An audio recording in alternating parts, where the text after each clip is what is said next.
Ito nga kayang si Rom De La Rosa ay kasama doon sa maite-trade ng Magnolia Chicken Templados.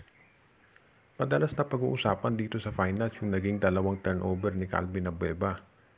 Pero wag natin kalimutan yung naging 5-second inbound violation itong si Rom De La Rosa. At isa pa yung outside shooting niya ay hindi na masyadong naging evident doon sa finals. Ang isang tinitignan ditong posibilidad, baka itong si Rom De La Rosa daw ay i-trade dito sa Converge Fiber XS kapalit ni Alex Stockton. Katulad nga nung naibalita natin, itong si Stockton ay gusto na raw umalis dito sa Converge Fiber XS, nagre-request na ng trade. At ang isang nagiging posibilidad dyan ay baka si Rom De La Rosa ang kapalit at baka isama pa itong si Jerick Ahanmisi.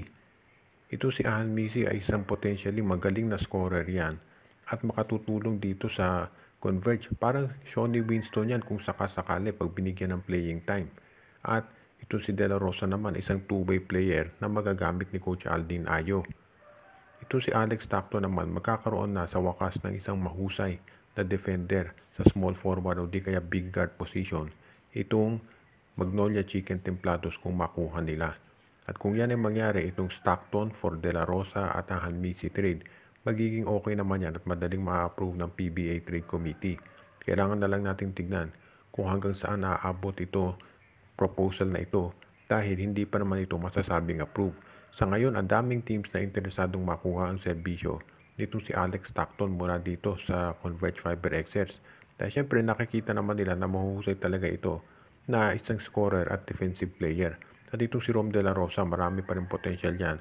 Pati na ito si Jerick Ahanmisi. So tignan na lang natin kung itong ang trade na ito ay mangyayari at kung magpapatuloy ang revamp dito sa Converge at pati na rin dito sa Magnolia Chicken Templados bago mag-Philippine Cup. Ang isa daw sa pinoproblema ngayon ng PBA ay kung paano mapapataas yung kanilang ratings at viewership. Marami nang nakapupunan na hindi maganda yung TV coverage dito ng PBA dahil palipat-lipat ng channel. Yung iba nasa cable, iba nasa free TV, yung iba nando sa mobile app. Pakalat-kalat yung schedule ng PBA at dahil dito yung mga fans hindi malaman kung saan manonood. Pati na yung oras, minsan gabing-gabi na ine-air yung mga games at ang laki pa ng pagitan mula first game hanggang second game.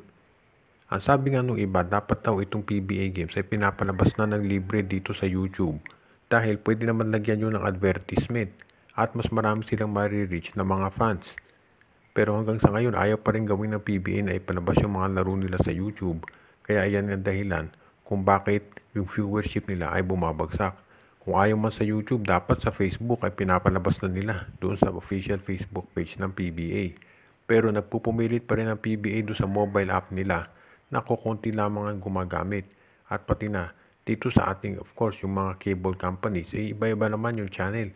At yung sa free TV, malabo reception. Kaya hindi na nakagugulat kung bakit yung mga PBA teams dismayado dito sa nagiging coverage. Dahil syempre, kaya naman sumali itong mga teams na to dito sa PBA para ma-expose yung kanilang mga produkto. Kapag na-expose yung produkto, dagdag sa sales yun. Yan ang dahilan kung bakit willing sila na gumastos ng malaki dito sa mga players nila dahil meron silang libreng advertisement. Dahil kapag naglalaro siyempre ng basketball, nakikita yung produkto nila sa TV.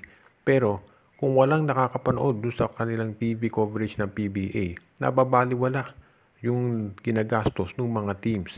Kaya hindi na nakapagtataka na itong PBA ay pinoproblema ngayon yung kanilang TV coverage at pati na mga teams hindi nagugustuhan ito.